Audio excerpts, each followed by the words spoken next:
Hey friends, we are working here in the cabin today. Now there's quite a few things we still need to do. One of them is to really get our solar system up and working. So today we've got a new inverter that we're going to get hooked up to one of our main battery blocks. And I want to do some testing on it. Now back here in one of our back rooms, we've got a bunch of tools and different things. We also have one of our main battery cells. And this probably is going to be daisy chained onto a couple more to give us a good supply of battery.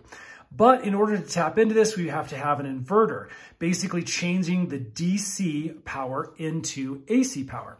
And so what we need to do is connect this. This is an Ampeak 2000 watt. It's the safe power inverter. You can see that it's actually a Pure Sine Wave safe power inverter. And basically what we're going to do is we're going to connect this up. We're going to plug some stuff into it. I want to hear how noisy it is when it's running under a load. And then we're going to do some testing and see if we can run the main, lights and a microwave and some other things here at the cabin. So first things first, let me show you how to connect an inverter to our main battery block here.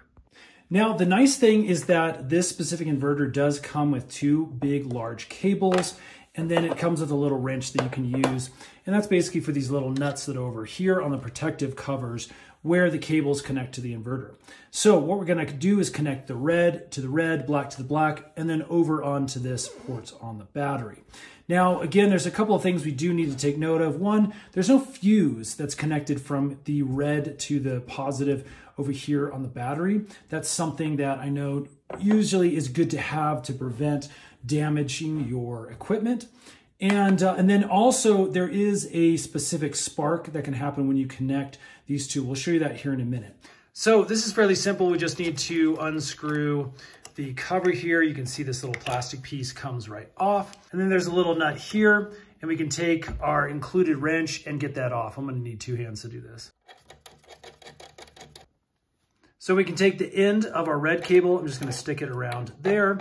And then I can go ahead and slip the washer and the lock ring into place just like that. And then we'll put the nut back on the end here so that it's nice and snug. We'll then put the cover back on just like this. And then we have our little red nut cover, and that's gonna go in on the end just like that. Okay, we'll do the exact same thing on the other side with the black. So first we're going to connect the red terminal to the battery, and I'm just going to go ahead and stick this straight down in here. And again, with this type of battery, I have this little Phillips head screw or bolt that goes in, and then we just tighten that down with a little Phillips head screwdriver. Okay, the next process is to connect the black terminal over here. Now this is going to emit a little discharge. As you can see, it sparks like that. Now that is a normal process. Now I've seen tools that actually help you with that discharge, but at this point we can put the screw in. So as you can see, black goes into black, red goes into red, and we're all ready to turn on this inverter and get it fired up. So there's a little power switch that is over here.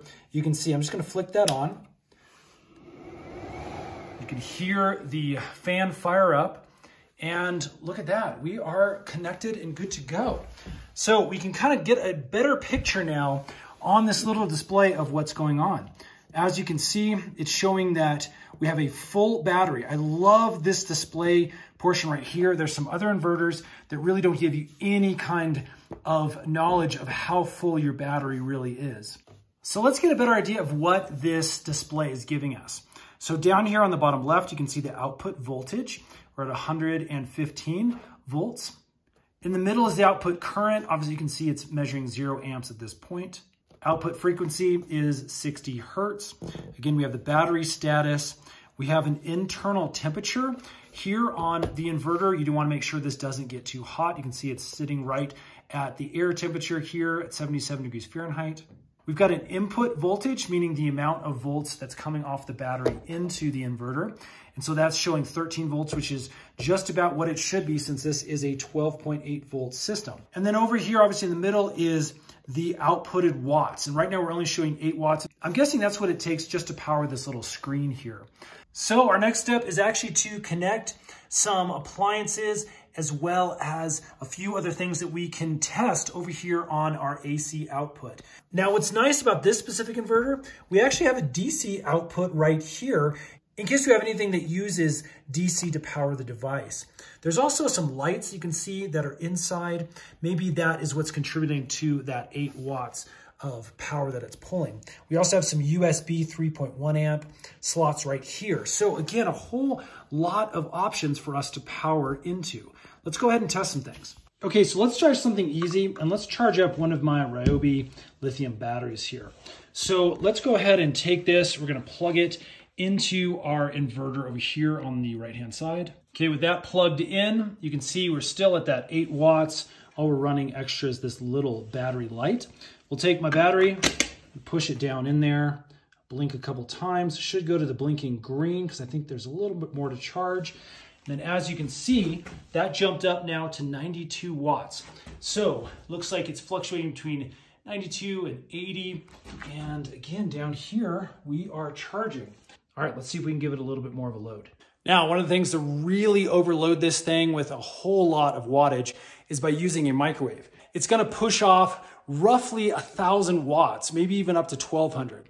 So I'm gonna get an extension cord, let's run it into the other room, and let's go ahead and fire this thing up. All right, we got the extension cord running all the way over into the other room and plugged into the inverter. We're at still roughly 80 watts right now. Let's turn the microwave on and see what happens. Okay, microwave is on and running. Let's see what kind of wattage we're pushing on the battery. Whew, look at that. That's all the way up to 1,300. And you can also see that the battery is being depleted a little bit. So again, it's really nice that we can monitor that.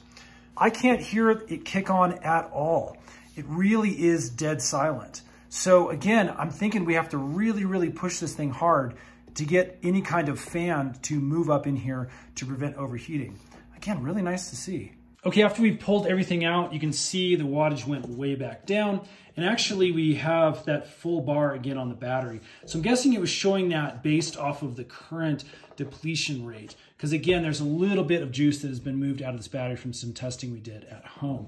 But again, it's nice to see we have that battery gauge and that it is active when high performing power items are plugged in. Okay, we've got one final test, friends. This is an Anchor solar generator. Now, again, it's a really big power station. And again, if we don't have a solar panel hooked up to this, I need something as a backup so that I can recharge this guy. This helps power a lot of our tools and different things around the property. So let me go ahead and hit the display because check this out. Here's our input wattage. It's pulling almost 1,400 watts. And check it out, it's plugged into this inverter. And check it out on the inverter. Look, it's showing that it's pushing almost at 1,400 watts to help us recharge this battery now off of this guy, again, which will be kind of our main solar system for the house. That is the Ampeak 2,000 watt safe power inverter. It's got Pure Sine technology, and man, this thing is actually working really great. Huge thumbs up for us. I think it's gonna be a perfect fit for our solar setup here at the cabin. You can find this for yourself right here on Amazon. If this has helped, hit that thumbs up for us. And let us know if you want to see more of these solar/electric style videos for powering off-grid cabins and different homes, things like that. We've got a ton more videos here from the cabin as well as product reviews that we do just to make sure you have full knowledge of the type of things that are available to purchase on Amazon. Stay tuned, friends. We'll see you again on the next one.